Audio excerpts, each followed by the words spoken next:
Perfect ಆಗಿ slow ಆಗಿ ನಿಧಾನವಾಗಿ ಮಾಡು. Okay? Okay sir. Roll. Rolling action.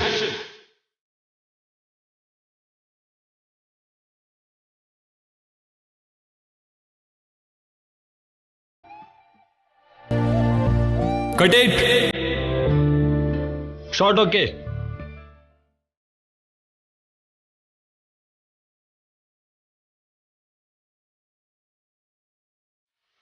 ಕಲ್ಯಾಣಿ, ಇವಾಗ ಏನು ಅಂದ್ರೆ ನೆಕ್ಸ್ಟ್ ಶಾಟ್ ಈ ಶಾಟ್. ಓಕೆ.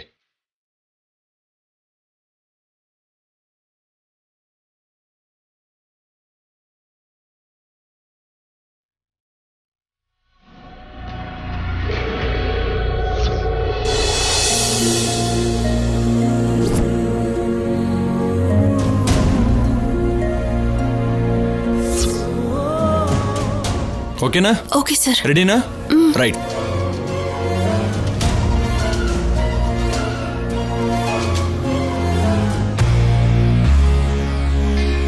ಓಕೆ, ಪರ್ಫೆಕ್ಟ್ ಆಗಿ ಮಾಡು. Ready sir. Roll. Rolling action.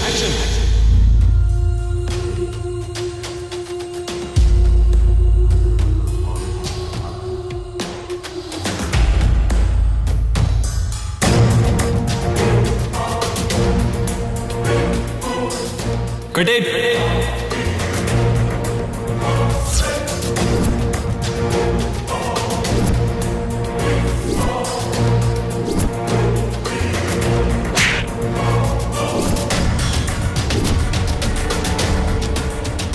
ಒಂದು ನಿಮಿಷ ಬಾಮ ಇಲ್ಲಿ.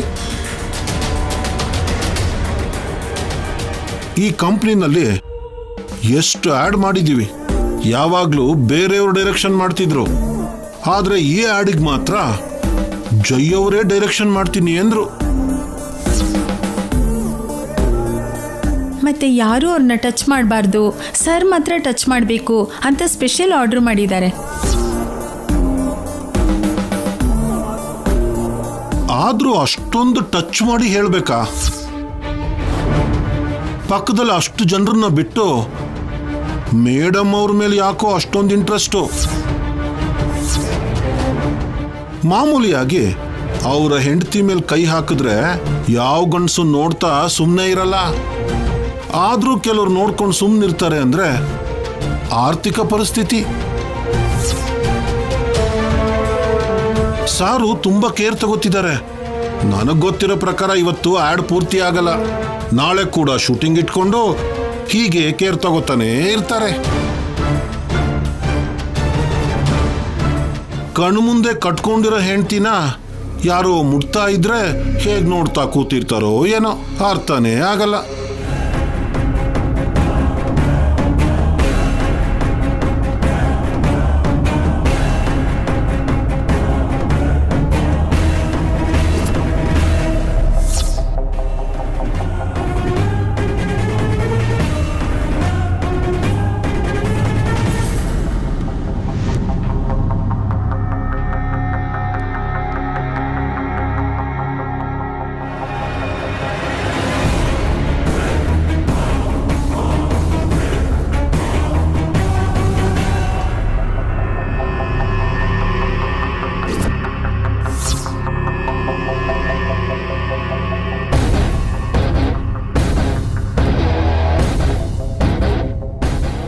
ಆಫೀಸರ್ ಎಲ್ಲಿ?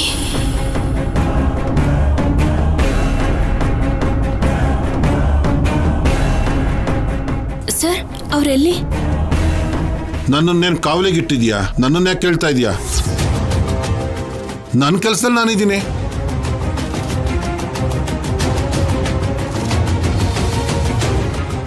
ಒಂದು ನಿಮಿಷ ಫೋನ್ ಕೊಡಿ.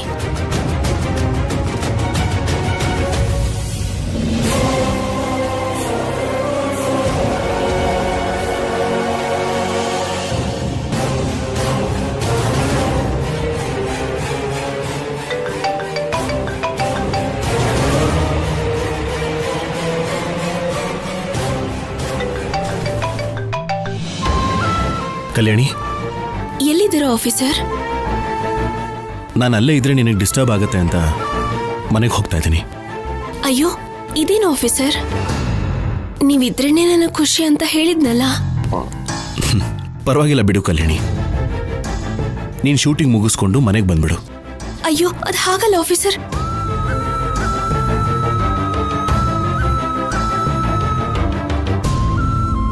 ಕಲ್ಯಾಣಿ ಸರ್ ಫೋನಲ್ಲಿ ಮಾತಾಡ್ತಿದ್ದಾರೆ ಸರ್.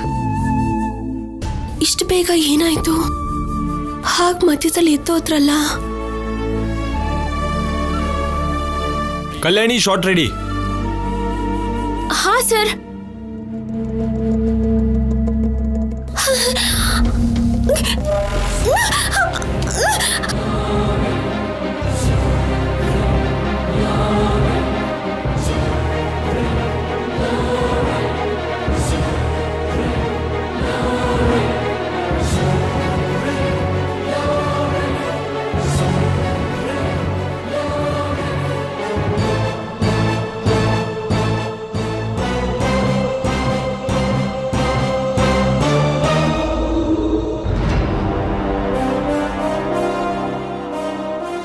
ಸಾರಿ ಕಲ್ಯಾಣಿ, ಎಲ್ಲಿ ಬಿದ್ದೋಗ್ತೀಯೇನೋ ಅಂತ ಹಿಡ್ಕೊಂಡೆ.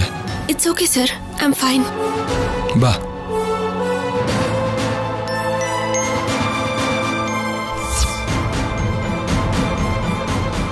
ಪರ್ಫೆಕ್ಟ್ ಆಗಿ ಮಾಡು.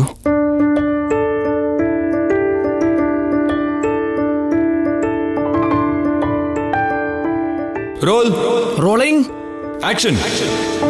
ಹೆಣ್ಮಗು ಅಂದ್ರೆ ಪ್ರತಿ ತಾಯಿಗೂ ಒಬ್ಬ ಯುವರಾಣಿ. ಹೆಣ್ಮಕ್ಳಿಗೆ ಅಂದವಾದ ಕೂದ್ಲೆ ಕಿರೀಟ. ಅದಕ್ಕೆ ಪ್ರತಿ ತಾಯಿ ಆಸೆ ಪಡ್ತಾಳೆ ಅಂದವಾದ ಕೂದ್ಲಿನ ಕೊಡ್ಬೇಕಂತ. ಮಕ್ಕಳ ಬೆಳವಣಿಗೆಗೋಸ್ಕರ ಪ್ರತಿ ತಾಯಿ ಕಷ್ಟ ಪಡ್ತಾಳೆ. ಆ ಬೆಳವಣಿಗೆ ಏನಾದ್ರೂ ಒಂದ್ ಕಡೆ ನಿಂತು ಹೋದ್ರೆ, ಯಾವ ತಾಯಿ ಕನ್ಸು ನಿಲ್ಬಾರ್ದು ಅಂತ ನಮ್ ಶಾಂಪೂ ಇಂದ ಬಂದ ಆದಾಯದಲ್ಲಿ ಪ್ರತಿ ತಾಯಿ ಕನ್ಸು ನೆರವೇರೋವರೆಗೂ ಸಹಾಯ ಮಾಡುತ್ತೆ, ಉನ್ನತ ಶಿಖರದ ಮೇಲೆ ನಿಲ್ಸುತ್ತೆ. ಜೈ ಶಾಂಪೂ. ಇದು ನಿಮ್ಮ ಕೂದಲನ್ನಷ್ಟೇ ಅಲ್ಲ, ನಿಮ್ಮ ಮಕ್ಕಳ ಭವಿಷ್ಯನೂ ನಿಲ್ಲೋ ಹಾಗೆ ಮಾಡುತ್ತೆ.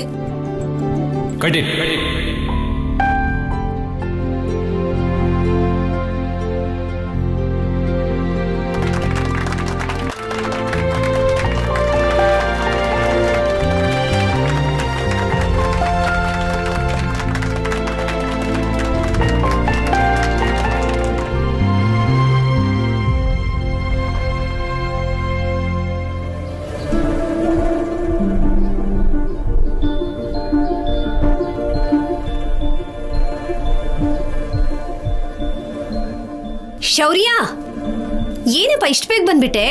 ಕಲ್ಯಾಣಿ ಜೊತೆಲಿ ಇರ್ಬೇಕಾಗಿತ್ತಲ್ವಾ?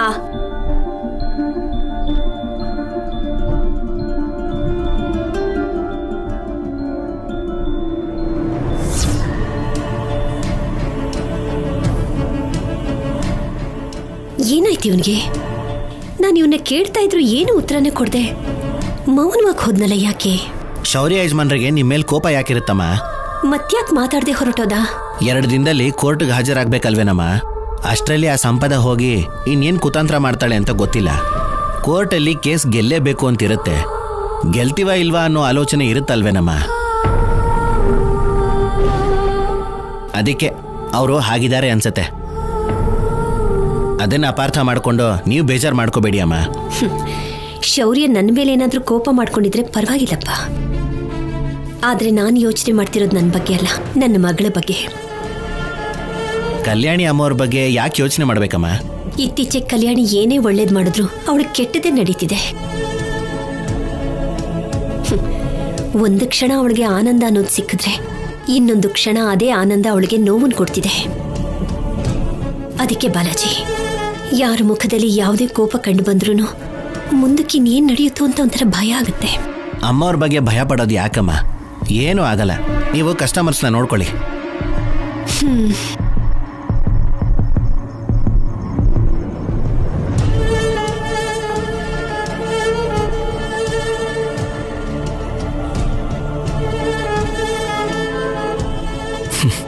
ಸಿದ್ದು ಮತ್ತೆ ಓಡ್ ಹೋದ. ಅದೇ ಟೈಮಲ್ಲಿ ಆ ಸಂಪದ ಬೇರೆ ಅಲ್ಲೇ ಇದ್ಲು. ಅಂದ್ರೆ ಸಂಪದಾನೇ ಪ್ಲಾನ್ ಮಾಡಿ ಅವನ್ನ ಕಳಿಸಿರ್ತಾಳ. ನೋ ಡೌಟ್ ಇಬ್ರು ಸೇರೆ ಪ್ಲಾನ್ ಮಾಡಿರ್ತಾರೆ.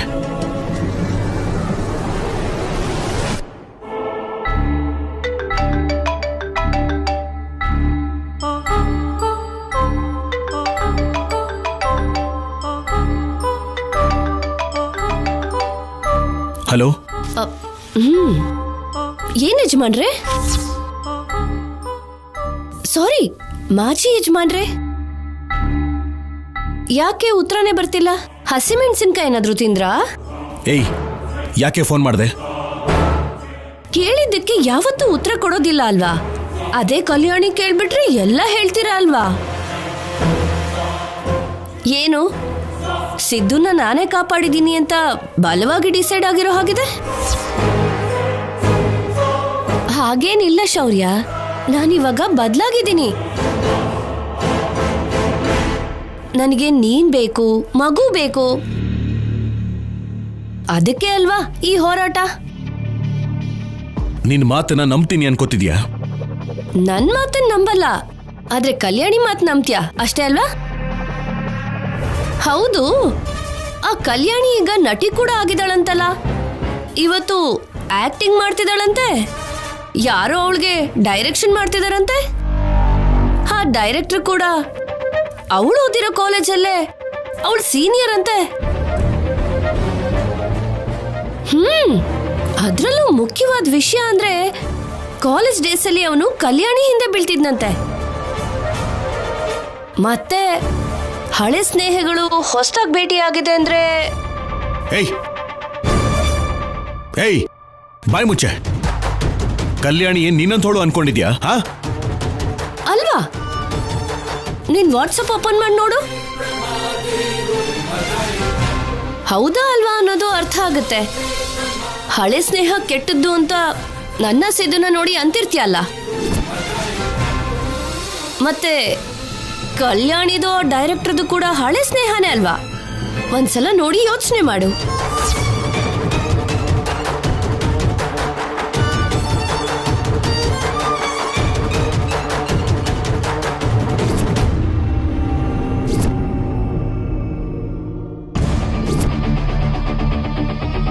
ಮತ್ತೆ ಕಲ್ಯಾಣಿದು ಡೈರೆಕ್ಟರ್ದು ಕೂಡ ಹಳೆ ಸ್ನೇಹನೇ ಅಲ್ವಾ? ಒಂದ್ಸಲ ನೋಡಿ ಯೋಚನೆ ಮಾಡು.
ಅಮ್ಮ ಅಮ್ಮ,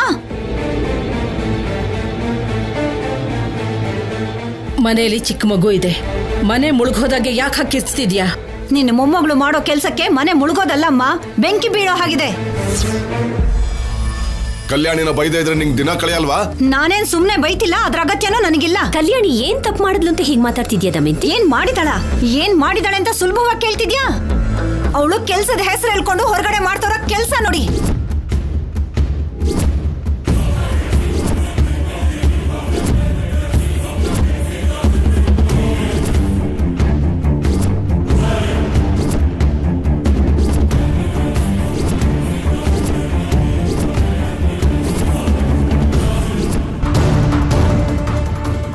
ಇವಾಗ ಏನ್ ಹೇಳ್ತೀರಾ?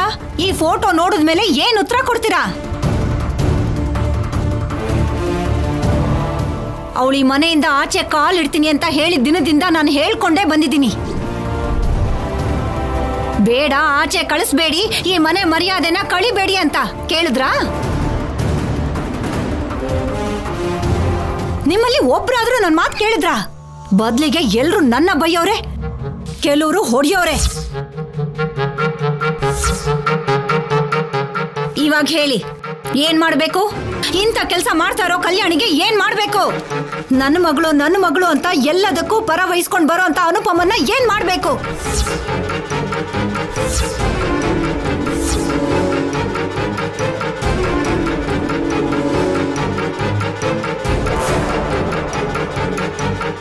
ಯಾಕೆ ಮಾತಾಡ್ತಿಲ್ಲ ಅನುಪಮ? ಮಗಳು ಮಾಡಿರೋ ಕೆಲಸಕ್ಕೆ ತಲೆ ತಗ್ಗಿಸ್ಕೊಂಡು ನಿಂತಿದ್ಯಾ? ಇಲ್ಲ ಅಂದ್ರೆ ಇದನ್ನ ಹೇಗ್ ಸಮರ್ಥಿಸ್ಕೊಳ್ಳೋದು ಅಂತ ಯೋಚನೆ ಮಾಡ್ತಿದ್ಯಾ? ನೋಡು, ಸರಿಯಾಗಿ ಕಣ್ಬಿಟ್ಟು ನೋಡು, ನಿನ್ನ ಮಗಳು ಮಾಡಿರೋ ಘನ ಕಾರ್ಯ. ನನ್ನ ಮಗನ್ನ ಈ ಮನೆನ ಉದ್ಧಾರ ಮಾಡೋದಕ್ಕೆ ಹೋಗ್ತಿದ್ದಾಳೆ ಅಂತ ಎಲ್ರು ಹೇಳಿದ್ರಿ, ಆದ್ರೆ ಅವಳು ಹೋಗಿ ಬೇರೆ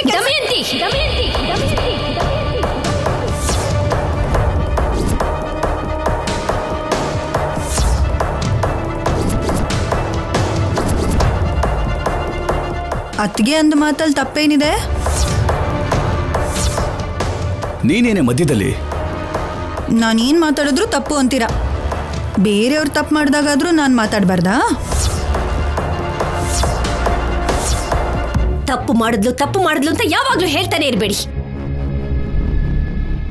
ನನ್ನ ಮಗಳು ಯಾವ ಪರಿಸ್ಥಿತಿನಲ್ಲೂ ಯಾವ ತಪ್ಪು ಮಾಡಲ್ಲ. ಹಾಗಾದ್ರೆ ಇದೇನು?